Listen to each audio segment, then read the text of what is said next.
take you along for this ride.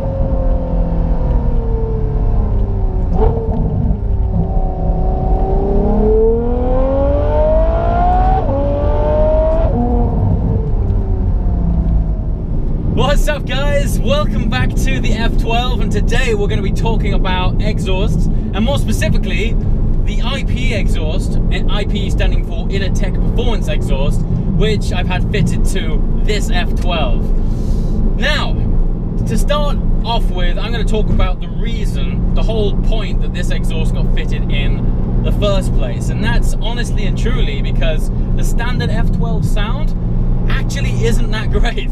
You would think it would be phenomenal. It's, you know, practically their flagship car. It's their flagship engine. It is a V12 with 730 horsepower that revs to 8,500 revs. And you would think that they would absolutely scream. But I think my take on this is the fact that this is actually a GT car. It's more of a Grand Tourer.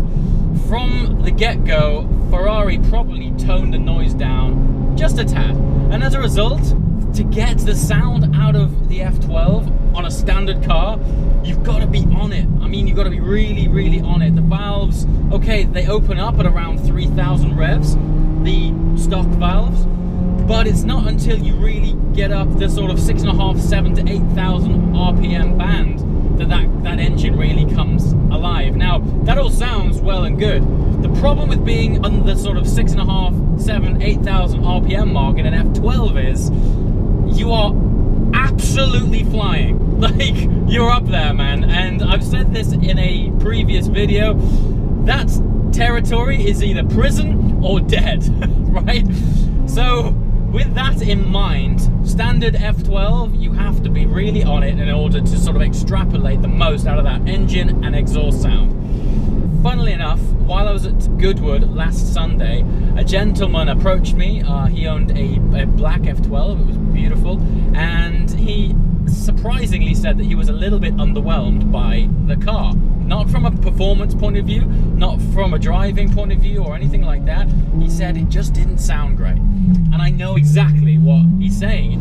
So the first thing I said to this guy was, take my word for it, the biggest piece of advice I can give you to change your whole experience in an F12 is stick an exhaust on it.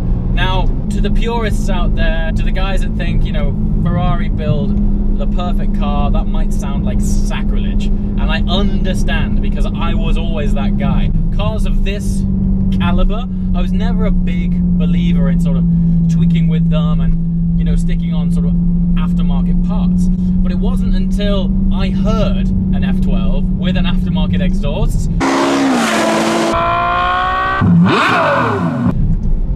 it was like, holy shit, what is that? You know, it sounded absolutely mind-blowing. It was the evocative sounds of Formula One. You know, when Formula One was naturally aspirated and it had that high-pitched howl. So as soon as I heard that, for me, I was like, that's a different car. It's unlocked a completely different car. Now I'm going to take you through my experience of living with an aftermarket exhaust. I've gone with iPE because I heard plenty of great things about it. It was actually the exhaust that I heard that actually changed my whole outlook on fitting exhausts. So I went iPE. Now, this is actually not the complete package. I've only gone cross pipes back, so it's cross pipes, boxes, and tips. Tips don't actually upgrade the sound; they just look cool. There is a complete stage with iPE, which does from headers all the way back, and it's pretty much straight through.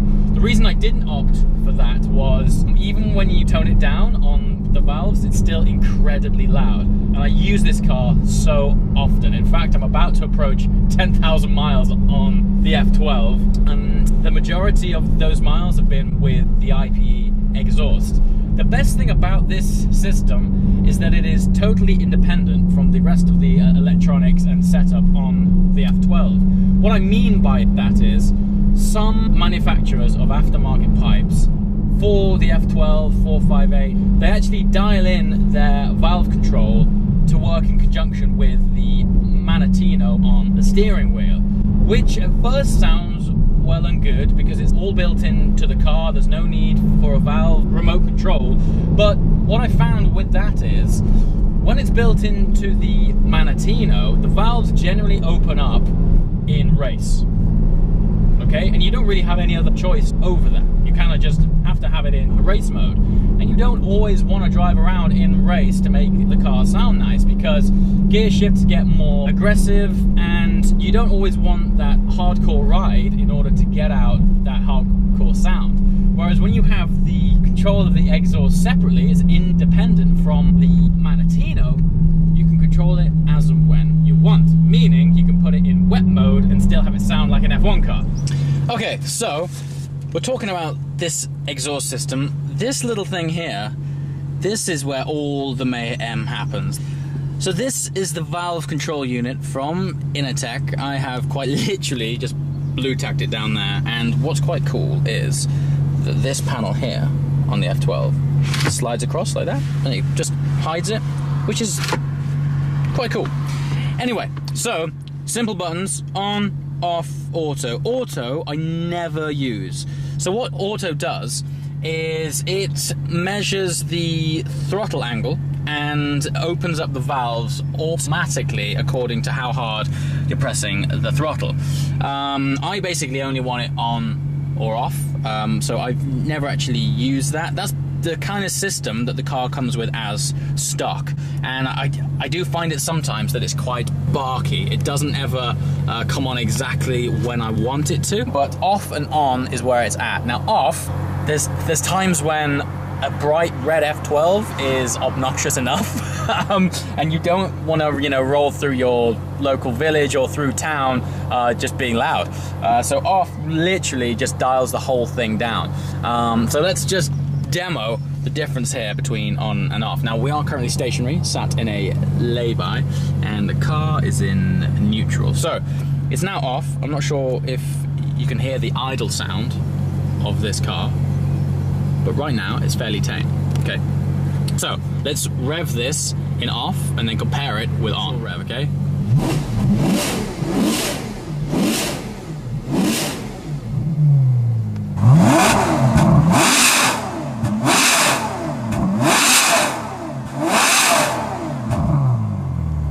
I actually think that sounds a bit odd.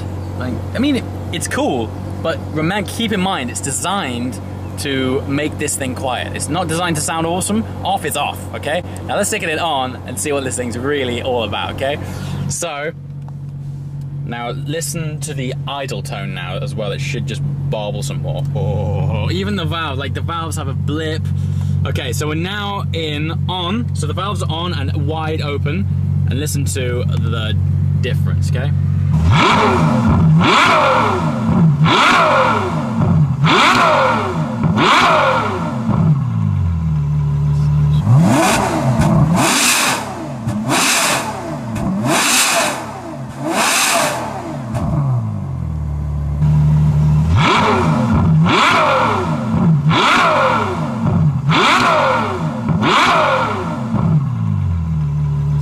It's just ape. It's absolutely amazing.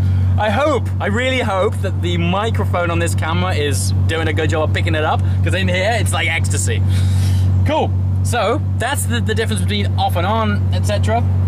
Now I think what we need is to really hear this car from the outside. We need some drive-bys, and ultimately we're gonna have to culminate in a tunnel run, because tunnel run, let's face it, for petrol heads, it is nectar of the gods, audio nectar. It's just the best thing ever. So let's go and film some drive-bys, and then let's finish off with a tunnel run. See you tomorrow.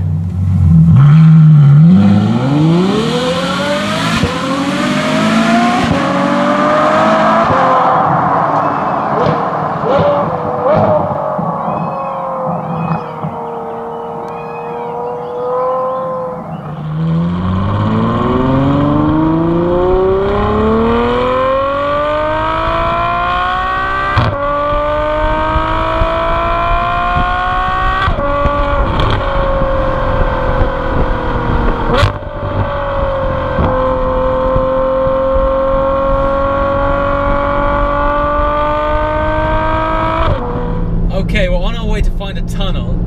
I've been around here before, and I'm pretty sure that there's a tunnel up here. It's a bit short, and also capturing tunnel sounds is actually pretty difficult because your natural instinct is you want the window open to get more noise in, but then you get lots of wind noise, and then if you close the windows, I don't know, the noise isn't so good. But believe me, when you're in the car, going through a tunnel in this thing is like being in the Monaco Grand Prix tunnel during the F1, mid F1. It's mind-blowingly cool. So I hope even just a small percentage of this sound comes through on camera, because it's something I really want to share with you guys. So we're approaching it now. Sometimes I don't like doing this because there's lots of traffic around and I don't want to come across like an obnoxious douche. Kind of hard when you're in this car, but let's give it a go anyway.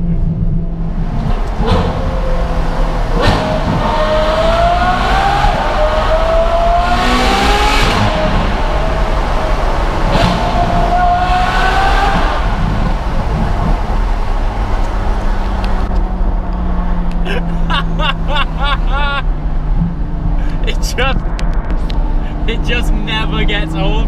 I really hope it's coming through on this. It sounds like an actual F1 car, but when they were awesome, you know? It sounds like a really good F1 car. Good God. Whatever they did with this exhaust and that engine together, mind-blowingly fantastic. Like, goosebump-inducingly so. Oh, I love it. I love it. And right now, look, I'm getting carried away with how good it sounds. Check this out. Hear that howl? It is an automotive wonder. It's unbelievable.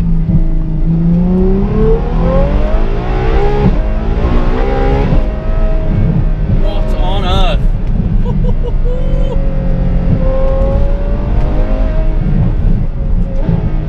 Wow. Yes. So, that's how it sounds. It's amazing how this car becomes two in one. It can become this luxurious, plush Grand Tourer, and then you open it up, and it's this mental animal. Anyway, so right now, I'm going to wind down these windows. I'm going nice and slow. It's in wet, which by default makes the suspension soft, and you just chill. Now, listen to the difference when you accelerate when you've got the valve closed to when you have it open, okay? So right now, this is valve closed, third gear, right?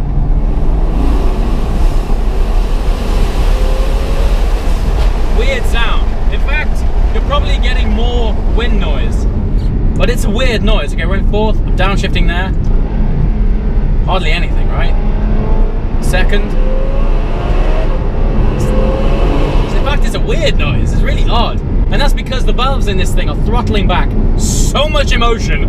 You know, it's this like valve that's like, no! Holding back all this energy. And you can actually hear that. I can hear exhaust just exiting and just hitting the valve, and it just, look, listen to it. It sounds like a really strong gust of wind. It's really odd. But that's not the mode that you would drive it in on these roads. We're on some beautiful, tight, twisty English country roads now. Plenty of opportunity for downshifts. You would never drive it like that, you know, on this road. You'd open it up, like so. Hey. And all of a sudden, the sounds of Italy just appear from nowhere.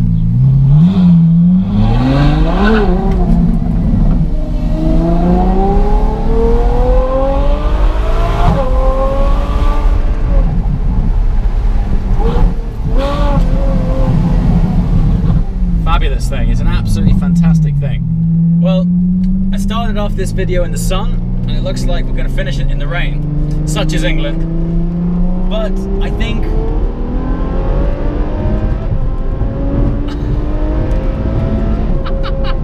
sorry, straight road, had to overtake.